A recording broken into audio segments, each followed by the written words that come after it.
Hi, I'm Francois Sterling, Managing Director at Crusader Hose. Thank you for purchasing the Warlord Mine Dewatering Hose.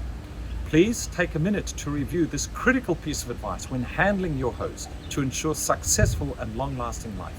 Once you've laid out your layflat hose pipeline, you may need to move it out of the way or across to a more strategic location. When you do, make sure you don't create kinks when dragging it. Dragging the hose in a tight bend radius will cause it to kink. Kinks create pinch points. If you drag the kinked hose, the hose will wear at the pinch points. This will wear out the hose rapidly.